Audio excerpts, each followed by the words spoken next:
I recently read the book When by author Dan Pink. In a 2-hour window every day, doctors are more likely to give patients a fatal dose of anesthesia before surgery. In the same 2 hours, Danish students score significantly lower on standardized exams, and CEOs of publicly traded companies are more likely to say something stupid in a quarterly earnings call and cause their stock price to plummet. Can you guess what time of day this is? It's 2 p.m. to 4 p.m. Surveys of knowledge workers in the United Kingdom reveal that the most unproductive time of the day is precisely 2:55 p.m., right in between 2 p.m. and 4 p.m. Author Dan Pink calls this time the Bermuda Triangle of the day. In the 2 hours of the day between the time most people wake up, 7 a.m., and fall asleep, 11 p.m., intelligence, sound judgment, and productivity mysteriously vanish. To understand why your intelligence, your judgment, and your productivity are scientifically proven to decrease midday, you need to understand your biological clock that scientists call your circadian rhythm. You see, your body follows a daily rhythm controlled by an internal clock in your brain. Your internal clock triggers the release of hormones like cortisol and melatonin, which help you wake up in the morning and fall asleep at night. But your internal clock also triggers a rise and fall in attention and mental ability throughout the day. Upon waking up every day, your attention and mental ability goes through a peak, trough, and rebound over the course of the next 16 hours. The trough occurs approximately 7 to 8 hours after you wake up, which is usually between 2 p.m. and 4 p.m. The best thing you can do at the beginning of the daily trough is to take a nap. Author Dan Pink says, in many ways, naps are Zambonis for our brains. They smooth out the nicks, the scuffs, and the scratches a typical day has left on our mental ice. The best nap you can take is between 10 and 20 minutes. That's right, 10 and 20 minutes is all you need. A 5-minute nap has no effect, but a 10-minute nap is scientifically proven to increase mental alertness for 3 hours. In the book, Dan Pink says, Italian police officers who took naps before their afternoon and evening shifts had 48% fewer traffic accidents than those who didn't nap. NASA pilots, air traffic controllers, and computer programmers routinely take naps to boost performance. Pink recommends a particularly powerful type of nap called the nappuccino. To take a nappuccino, consume a cup of coffee or a caffeinated cup of tea, and then put your sleep mask on, your earplugs in, and lay down for 10 to 20 minutes. The caffeine won't enter your bloodstream for about 20 to 25 minutes, so you'll have enough time to restore your mental abilities and then wake up alert and ready to do your best work. Now, if your work environment doesn't allow you to take a nap during the afternoon trough, you should at least avoid doing any important work, and instead only execute familiar and mundane tasks. When I'm unable to take a midday nap, I like to sort my notes, clean my house, update my website, and run some errands.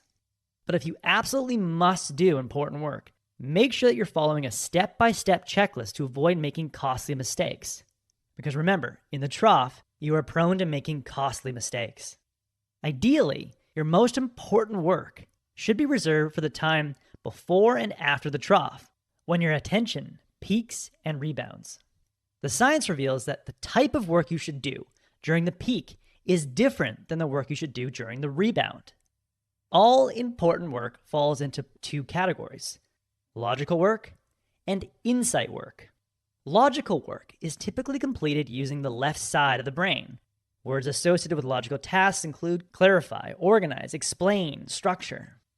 Examples of logical work include programming, writing a legal brief, taking a math test, or solving logical problems. Here's an example of a problem from the book that is best solved in a logical work mode. It's called the Linda problem. Linda is 31 years old, single, outspoken, and very bright. In college, Linda majored in philosophy. As a student, she was deeply concerned with issues of discrimination and social justice, and participated in anti-nuclear demonstrations. Before I tell you more about Linda, let me ask you a question about her. Which is more likely? A, Linda is a bank teller, or B, Linda's a bank teller and is active in the feminist movement. Researchers have found that people are more likely to answer this question correctly in the morning than they are in the evening. They get the answer right at 9 a.m., but get it wrong at 8 p.m. Oh, and what's the answer? Well, it's A. Bank tellers who are active in the feminist movement are a subset of bank tellers. A subset can never be more than a full set. Remembering that rule is what makes the Linda problem a logical problem. Now, if logical work and logical problems should be completed before the afternoon trough, then insight work should be completed after the afternoon trough, when your attention rebounds. Insight work relies heavily on the right side of the brain. Examples of insight work include creative writing, designing, brainstorming, and solving insight problems. Here's a problem that's best solved in an insight work mode. A merchant at an antique coin shop receives a coin with an emperor's head on one side, and the date 544 BC engraved on the back. He immediately calls the cops. Why? To understand why the merchant thought the coin was fake, you have to look past the fact that 544 BC makes sense to you and realize that it wouldn't make sense to someone making coins in 544 BC. The designation BC means before Christ, and since Christ hadn't been born in 544 BC, no one would know to put BC on the back of a coin. Insight problems, like the coin problem, require pausing and using one's imagination to find the answer. Researchers find that people who are given insight problems in the late afternoon or evening, during the rebound period of the day, are far more likely to discover solutions. So how can you use all this information and maximize your natural biological rhythms? Well, if you're a writer or a content creator, do your research in the morning and your creative writing at night. If you're an office manager, schedule important meetings in the first half of the day, but brainstorm ideas for those meetings in the late afternoon. And if you're an educator or a student, schedule your math and science classes before noon and your art classes in the late afternoon. By now, some of you might be thinking, wait, that's not me at all. I'm much more creative in the morning and energized at night. I'm the exact opposite. If that's the case, then you're part of the roughly 25% of people who have a late chronotype. Late chronotypes perform best on creative insight work in the first half of the day and logical work in the latter half of the day. You'll know you're a late chronotype if on free days, when you don't have work obligations and you haven't been out partying all night, you are slow to get up and have a moderate amount of energy mid-morning, but experience a surge in energy in the evenings. So how can you bring this all together? Well, start by finding your trough, that 2-hour block of time, roughly 7 hours after you wake up, when your energy, your mood, and your attention plummets. When you encounter the trough, stop what you're doing and take a nap. If you can't nap, avoid doing important work or rely on checklists to do your work. Always try to do your most important work before or after the trough. Do important logical work like research, editing, and planning in the first half of the day during the peak.